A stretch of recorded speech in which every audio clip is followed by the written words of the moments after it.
भारत वर्षर जड़े आदित्य नेता ओडिशा को पृथ्वी वर्ष में परिचित करार जे मुख्य कलिंगर वीर विजु बाबूर आज हूँ 29तम श्राद्ध वार्षिक।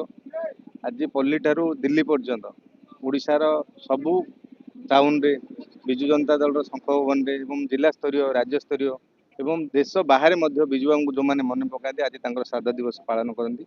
ओडिशा जो अवदान थिला ओडिशा को विकसित ओडिशा रे परिणत करने संकल्प नहीं आज भी लोक मैंने झुलुंट विजु बाबू। विजु बाबू थे कलिंगर बरपुत्र बंटन है विजु बाबू प्रतिमूर्ति में माल्यार्पण है। काली तो आम सभा करूँ ये कार्यक्रम आम जारी रही। विजु बाबू आम जिते दिन पर्यटन विजु जनता दल समस्ते अच्छु विजु बाबू प्रत्येक कार्यक्रम विजु जनता दल पोलसरा निर्वाचन मंडली पालन कर। अशोक कुमार विशोई विजु जनता दल पोलसरा ब्लॉक संपादक एवं जिला परिषद 38 नंबर। आज प्रभात पुरुष स्वर्गत विजु पट्टनायक 29तम श्राद्ध वार्षिक उत्सव।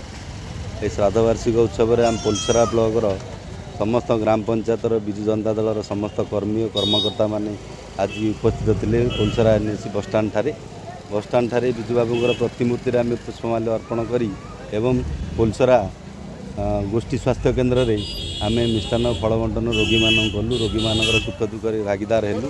आमर विजु जनता दलर सभापति माननीय श्रीजुक्त पूर्वतन मुख्यमंत्री नवीन पट्टनायक महोदय निर्देश क्रमे आज विजु जनता दलर स्वर्गत विजु बाबू सपक्ष में बहुत कार्यक्रम रही। मत दीपिका कुमारी बारिक सरपंच जकर ग्राम पंचायत माननीय प्रभात पुरुष माननीय विजु बाबूंकर आज हूँ 29तम तिरोधान दिवस।